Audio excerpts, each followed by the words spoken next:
Good day. It's an honor, a true honor, to be back at the Federal Reserve and to take up this duty at a time of such consequence. I've been especially heartened by the warm welcome of old friends and new colleagues both. And I've listened closely to my fellow FOMC members, heard a lot of new ideas, new thinking, and genuine interest in moving the Fed forward. This week's FOMC meeting exemplified the very best of the Fed's traditions: rigorous debate, open-mindedness, commitment to mission, responsibility, and accountability for performance. In this business, they all add up to one thing: getting monetary policy right, or as near to it as we can do. That is our North Star. My colleagues and I are here to serve our legislative remit, which you've heard us say before: price stability and maximum employment. And these objectives guided our business in the meeting just concluded. As you saw a few moments ago, the committee decided to maintain the target range for the Fed funds rate at 3.5% to 3.75% in support of the Fed's dual mandate. The committee also reaffirmed its policy of maintaining ample reserves in the banking system. Economic activity is expanding at a solid pace, despite elevated uncertainty that owes in part to the conflict in the Middle East. Productivity growth and capital investment both strong. Job gains have kept pace with the workforce, and the unemployment rate has changed little. We recognize that inflation has been running well ahead of the Fed's long-stated inflation goal of 2%. That's been going on for more than 5 years. Persistently high prices are a burden for the American people. But the recent past need not be prologue. I am pleased to report that members of the FOMC are unambiguous and unanimous. This committee will deliver price stability. At any institution, a change in leadership is a natural and timely opportunity to reaffirm its mission, to review current practices, and to consider whether those practices best meet our objectives. My Fed colleagues and I will be working in close collaboration to ask what changes might improve the conduct of monetary policy. On that score, you might have already noticed something: a difference in today's policy statement. It's a bit shorter, a bit simpler, and it dispenses with some older language. That statement just gives you the facts as best we can judge it. Absent also is so-called forward guidance, which we agreed was not well suited to the current policy conjuncture. This afternoon, you also received the usual summary of economic projections. It's been the practice of this committee for participants to submit these projections, and I have encouraged my colleagues to continue to do so. I, however, have refrained from offering any projections of my own, consistent with my long-held views on the SEP, at least as currently structured. In the median projections, real GDP rises at 2.2% this year, 2.3% next year, and total PC inflation runs at 3.6% this year, 2.3% next year. The unemployment rate stands at about 4.3%. The median participant judges that the appropriate federal funds rate to be at 3.8% at the end of this year and 3.6% at the end of next. Let me turn now to a few words on a key initiative that we're announcing today. I'm appointing a task force in each of 5 areas that are central to the broad conduct of monetary policy. First, Fed communications. Second, the Fed's balance sheet. Third, our use and reliance on existing data sources. Fourth, productivity and jobs in an era of transformation. And last, the Fed's inflation frameworks. These subjects are timely, consequential, and in my view, worthy of a fresh look. My colleagues and I discussed them with energy and purpose over the last couple of days. For each of these independent task forces, I'm enlisting some of the very best minds, both inside and outside the economics profession. They will be supported by subject matter specialists from our superb Fed staff. And they'll have a straightforward charge. Start with first principles. Ask hard questions. Examine current practice. Consider alternatives. And ultimately, propose next steps for policymaker consideration. Since last summer, my colleagues discussed possible improvements in the form and function of Fed communications. This new task force will build on that effort, and I expect propose some well-considered changes, including to the SEP I mentioned a few moments ago. The second task force, the one on balance sheet policy, will review the benefits and risks of the current ample reserves regime and the composition of the Fed's balance sheet. They will assess alternative frameworks for the conduct and operation of monetary policy. The third task force, the one on data, will evaluate new information sources and consider methodological changes to improve data gathering, with the aim of giving policymakers more accurate, relevant, contemporaneous, and perhaps most important, actionable information on the state of our economy. Fourth, the task force on productivity and jobs. It'll survey the pace, the reach, the economic impact of new general purpose technologies, including AI, and explore the implications for the Fed in pursuit of our employment and inflation mandates. The last task force, the one on inflation frameworks. That'll examine the drivers of inflation, first principles, and weigh the full range of ideas for delivering price stability in a changing economy. You'll hear quite a bit more about these task forces and this overall initiative in the coming weeks. Enough for now to make a simple statement. Each task force will serve an objective shared by everyone in the system, shared by everyone around that table that I sat with over the last couple of days. A Federal Reserve that is clear-eyed about its mission, fit for purpose, and focused on the future. And with that, I appreciate your attention. I'm happy to take your questions. Howard Schneider. Hi, Chairman Howard Schneider with Reuters. Good to see you again, and welcome back. This is a lot to be putting in motion so fast. What is the timeline you have in mind for each of these? So I think it'll depend on the task force. It also depends on the urgency in which we need clear answers. My expectation, I'm still in the business of recruiting and finalizing them. My expectation is the task forces will begin work in the next couple of weeks, and we'll start to get some more information from them, some more framing of how they see things starting in the fall, and hopefully most, if not all of them, concluding by year end.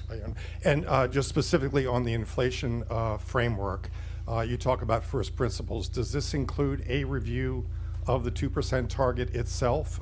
You've mentioned that things to the right of the decimal point don't matter.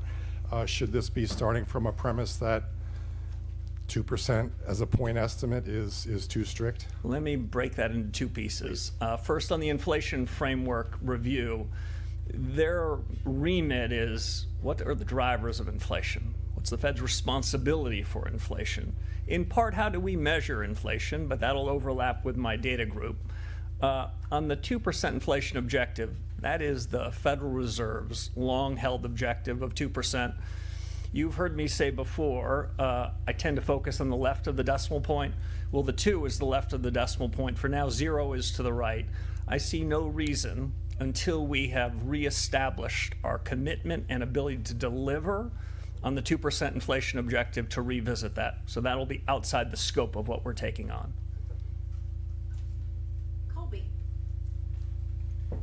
Thank you so much. Colby Smith with the New York Times. You've in the past said that inflation is a choice, and in the policy statement, it includes this pledge to deliver price stability, as you've reiterated today. But looking at the SEP, the bulk of your colleagues expect core PCE to run around 3.3% by year end, and for the 2%, inflation target not to be reached until 2028. So I'm curious how patient you think the Fed can afford to be at this juncture in terms of waiting for one-time inflation waves to wash through and for underlying inflation to step down after so many years of inflation running above target, and under what circumstances you would support the Fed taking some action and raising rates. Sure. So quite a bit there. Let me try to break that into pieces.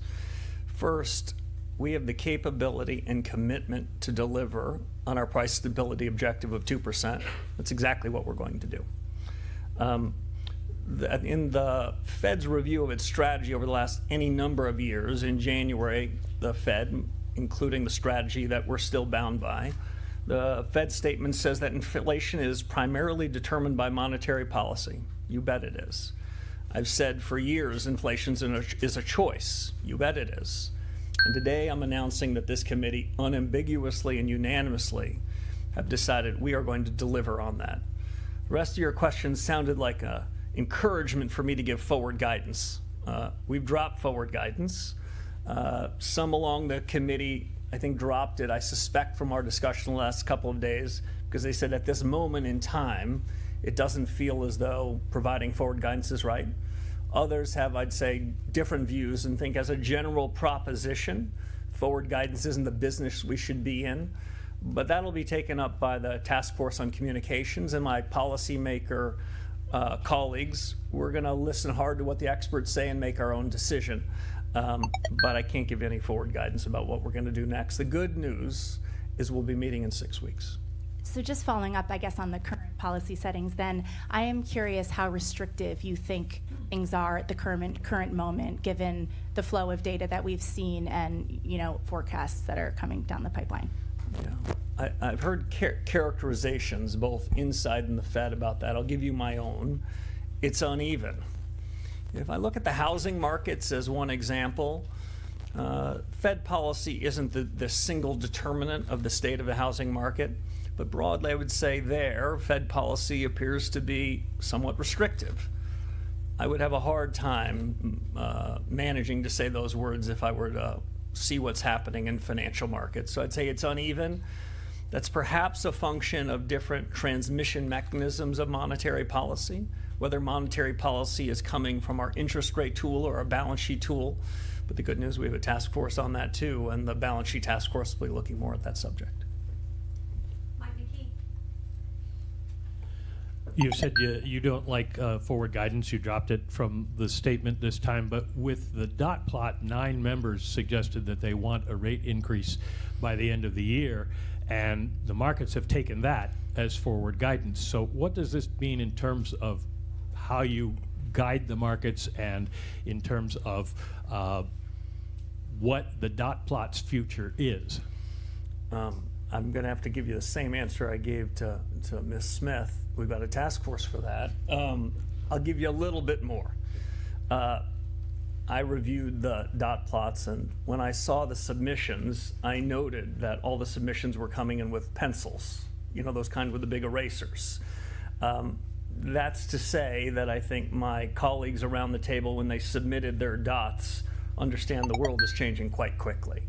And they didn't feel bound by them 6 weeks from now or 6 days from now in the event that their circumstances change. I'll note a couple other things. What I heard around the table was, as they submitted their modal forecasts, to be clear, weren't, this was more likely than not. This was more likely than their other scenarios. So I didn't hear tons of conviction. What I heard was the kind of humility that I think we should have.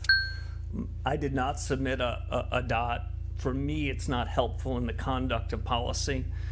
I suspect by year end, as I mentioned in my opening statements, there'll be a review about communications broadly, press conferences, dots, meetings and the like, transcripts, minutes. This will be part of that. I don't want to prejudge the outcomes there, but I'm pretty open-minded about what they could be.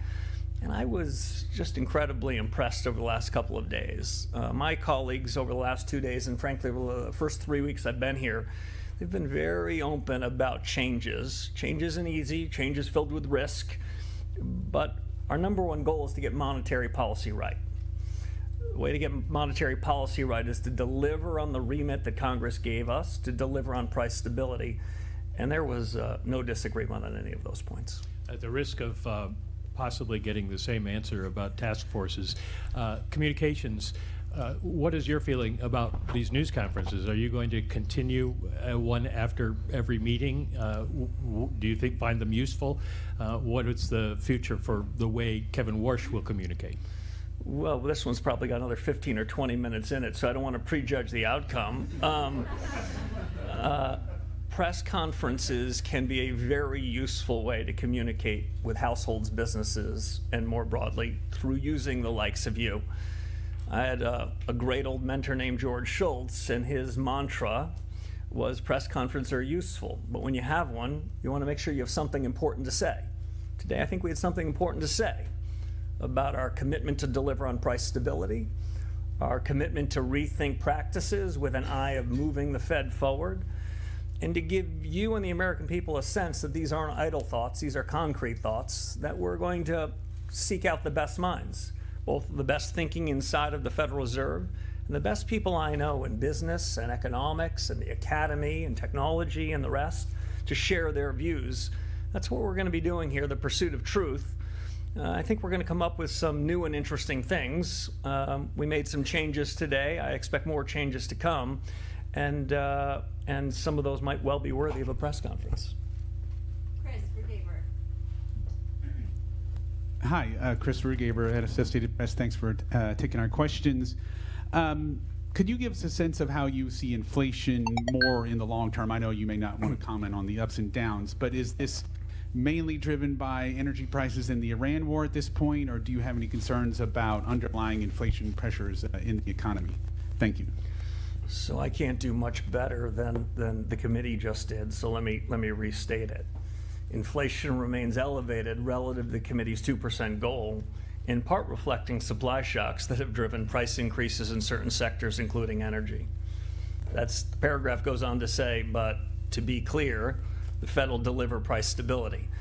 My own judgment is the committee spent quite a bit of time, not just in 2 days, but over iterations of a couple of weeks. That's what we're prepared to say about inflation, but the commitment to deliver is strong, unanimous, and unambiguous. And that's, I think, an important message. We've missed for 5 years, and we're going to fix that. Well, great. And then just on the data task force and everything else, I mean, generally speaking, I think people feel the Fed looks at everything already. Certainly that was the sense from before.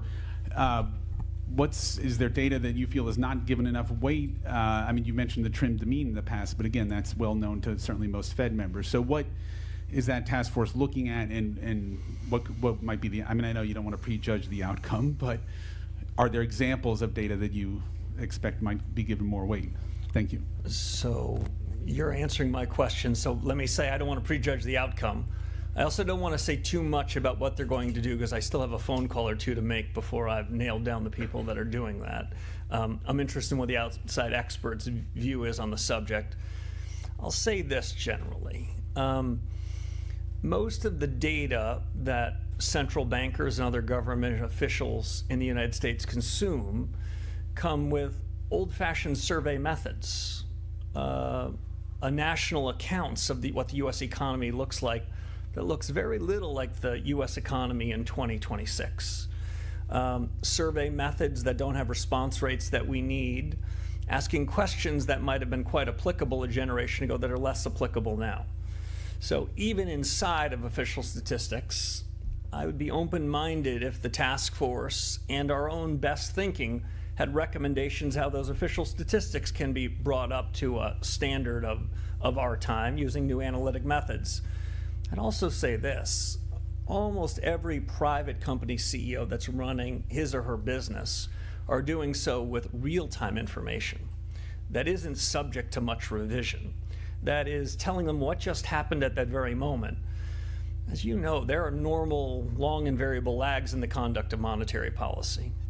What we're really interested in is what's happening right now. What we're less interested in is echoes of history.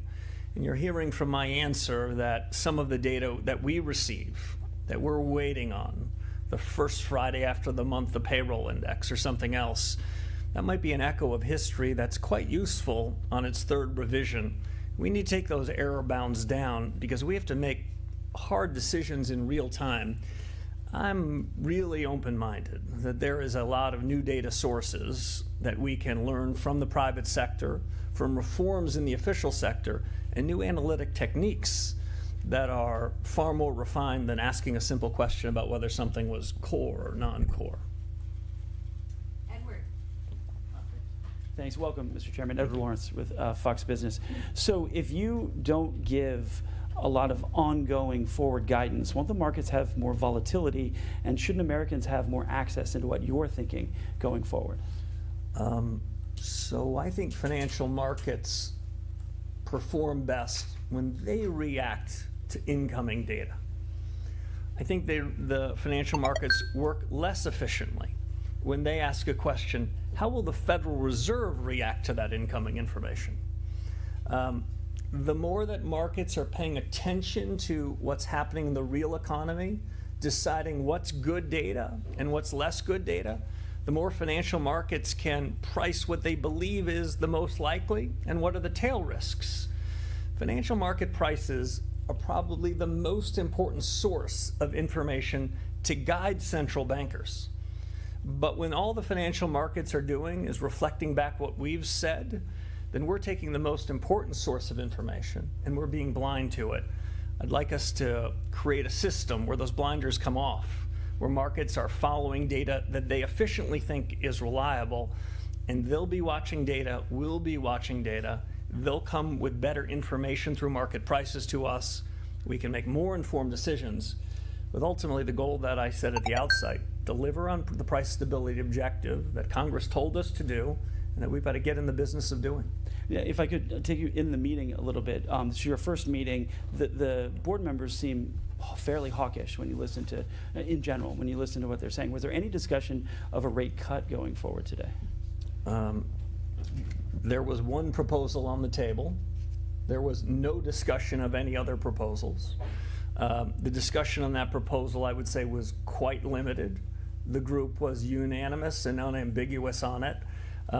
It has been the practice of this central bank and others to have a range of alternatives.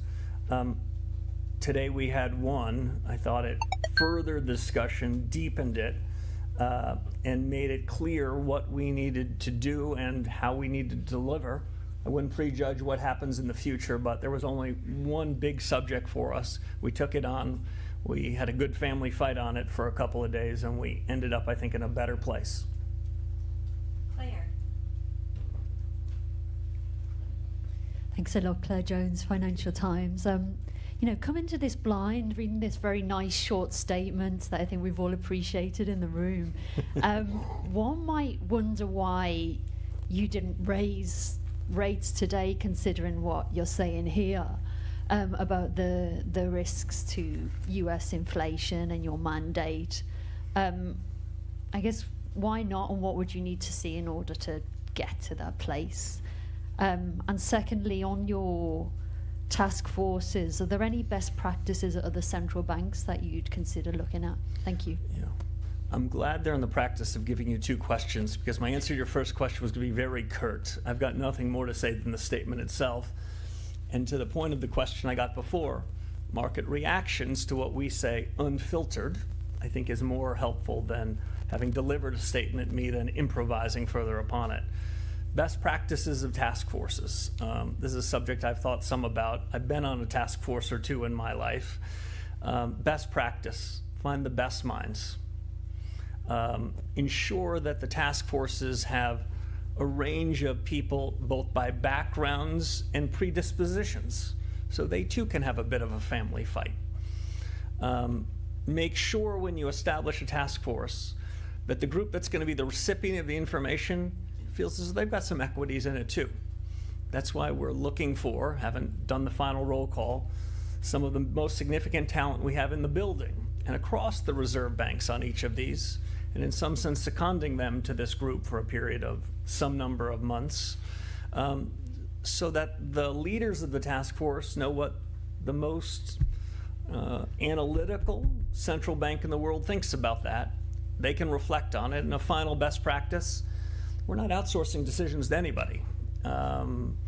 Administrations past and present, reserve banks have chosen a group of 19 people around the table. These will be our decisions.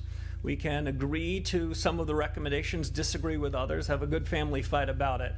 But what comes from them will, I hope and believe, make the discussion we have internally better, stronger, more of a dialectic, so that we can finally deliver on that price stability objective.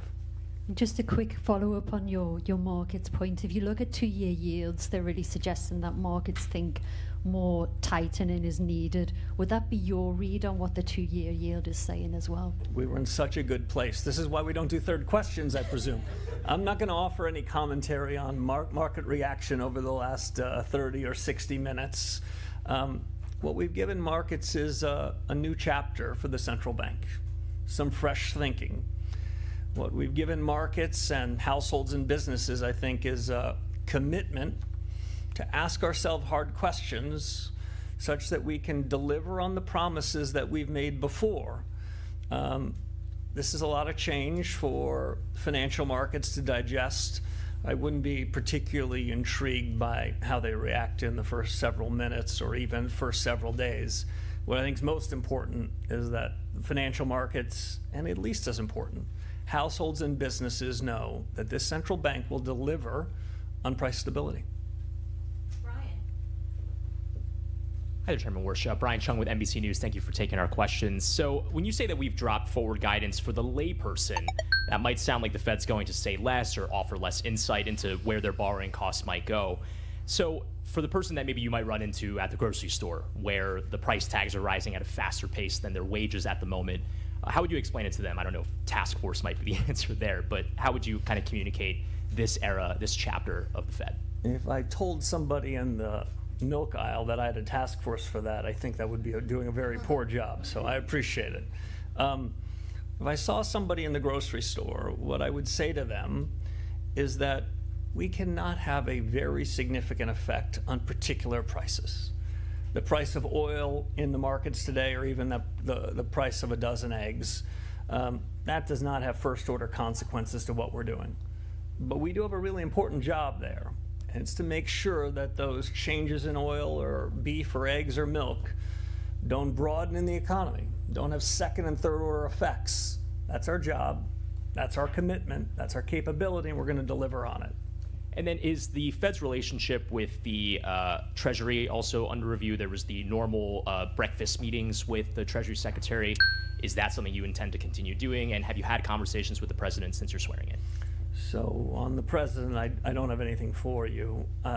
With respect to the Treasury Secretary, he has been posting pictures of our breakfast, so I don't think I can deny that. The long tradition at the central bank is that the Fed chairman and the Treasury Secretary meet weekly. I think we've pulled off 3 of those so far. I believe he's overseas this week, so this will be the exception to the rule. I think they're very useful discussions. The central bank's objectives and our roles and responsibilities are quite delineated from the fiscal authorities. And in my view, monetary policy is independent in the conduct of what we do. But that doesn't mean we're not interested in what's happening with the fiscal authorities. The way I think about it is this central bank needs to have a wide lens, but a narrow remit. We need to be quite interested in what's happening in the world. I won't be breaking any news here to suggest I'm quite interested in what's happening in the Middle East. That does have some effect on our day job. It doesn't mean it's our responsibility, but I think we're going to keep a wide lens, and my meetings with Secretary Besson to this point have helped widen that aperture. So we're aware of things that could affect our day job, even if it isn't. Steve. Steve Leisman, CNBC. Mr. Chair, thank you. Mr. Chairman, thank you for taking my question.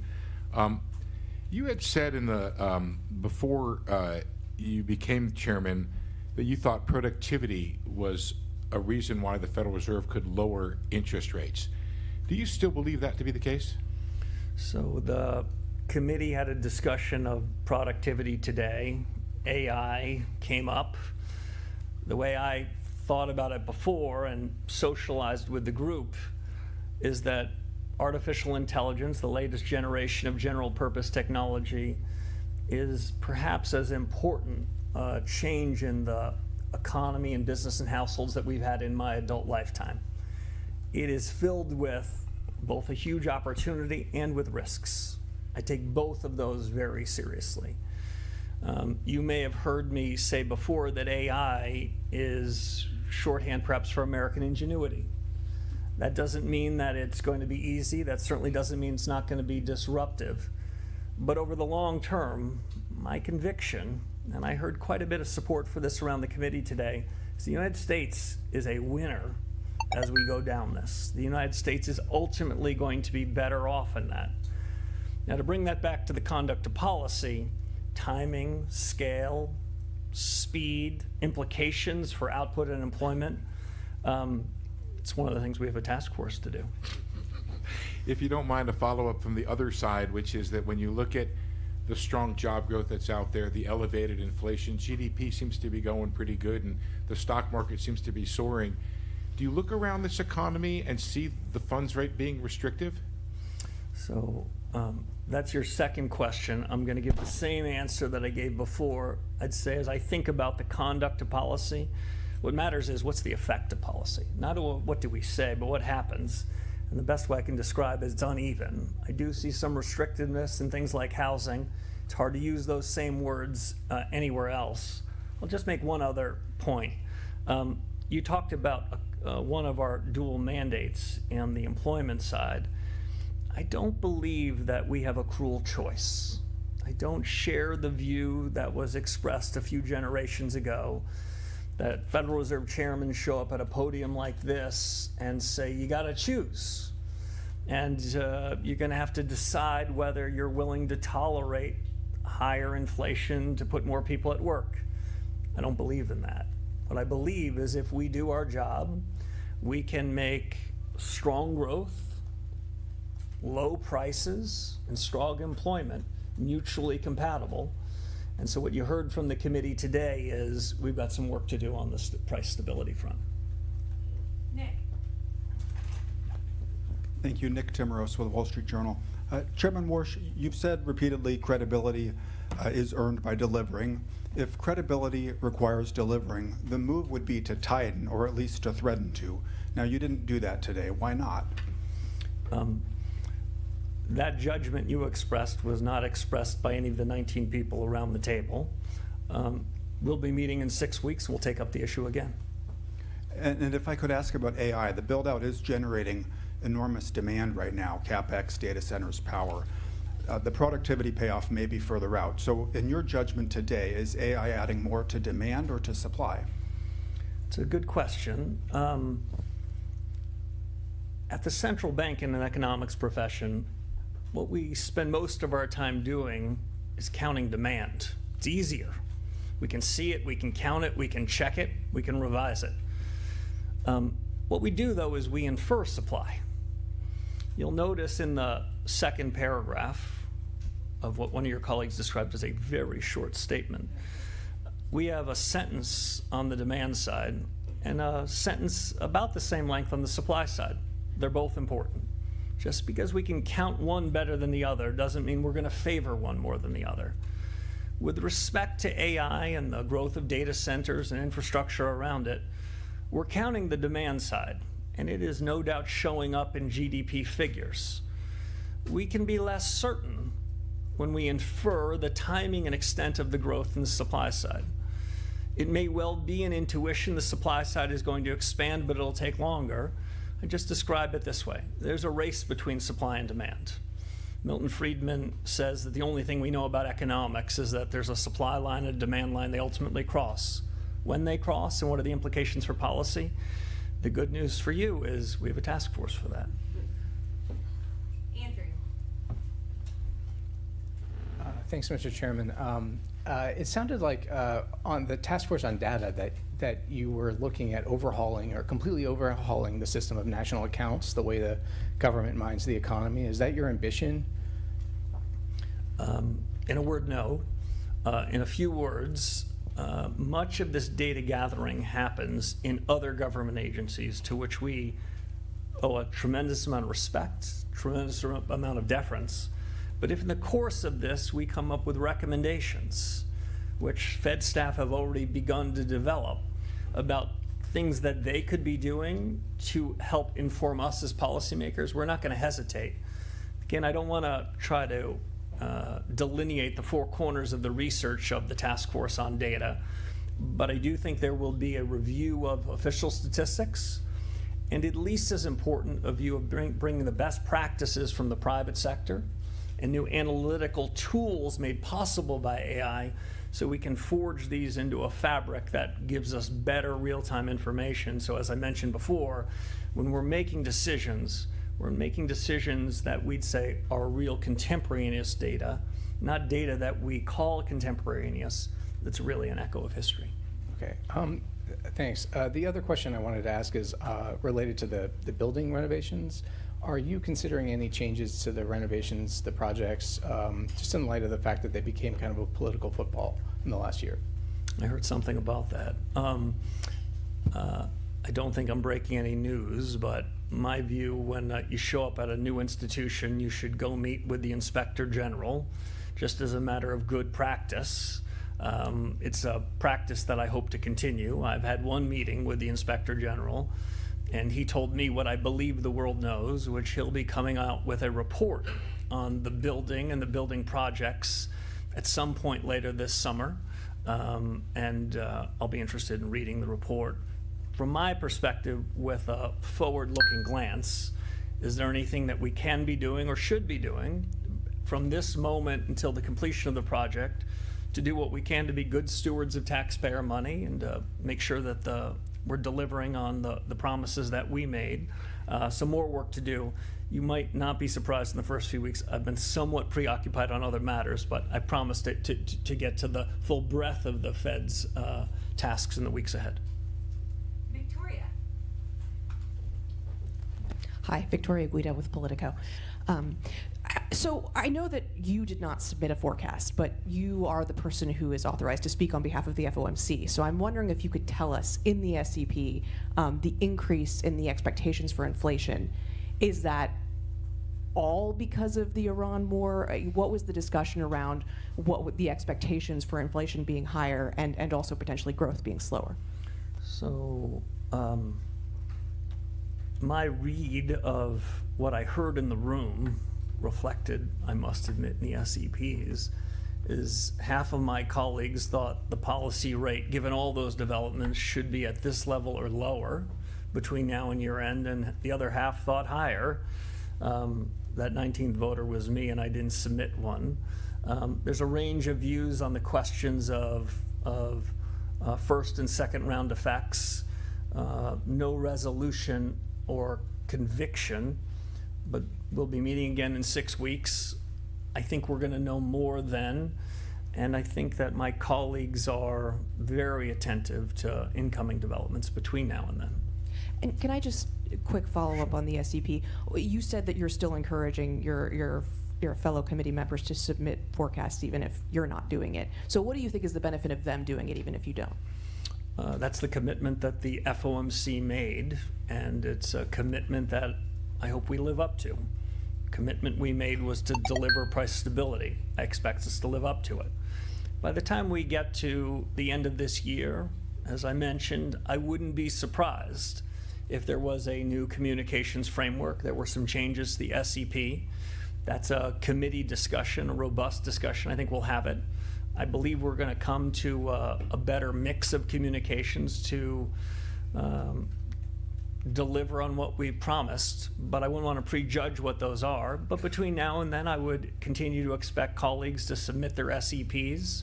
Some of them, I think, believe that the practice is currently structured is okay, but I heard a lot of interest in real reform, generally about all these topics. You didn't ask it, but I'll answer. It was a pretty gracious couple of days, and it's been a pretty warm few weeks. The institution wants to figure out how we can do better. The institution's going back to first principles, and I'm encouraged that what we've done in the statement, what we're thinking about doing with respect to the SEP, that instinct towards a new chapter is a real one, and by the end of the year, I hope we can put some points on the board, both in form and in substance of delivering. Go to Enda for the last question. Thank you, Mr. Chairman. Andy Curran, Bloomberg News.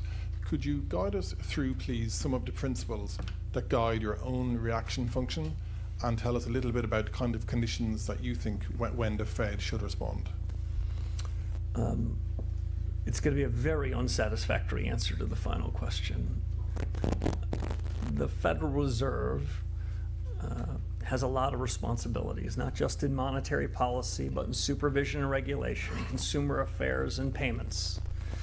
My own view is our credibility comes from delivering on what we're saying we're going to do across everything we do.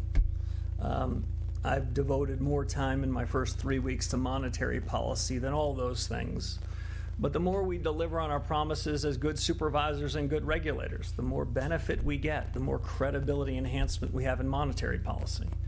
When we deliver on our price stability objectives, which we will, the American people will feel as though the hardships that they've been living through, in part because of inflation in the last 5 years, are in the rear view mirror, and that credibility will have dividends across what we do, and the institution will come to press conferences like this, always with an impetus to reform, always with an impetus to do better, but we're going to put some points on the board.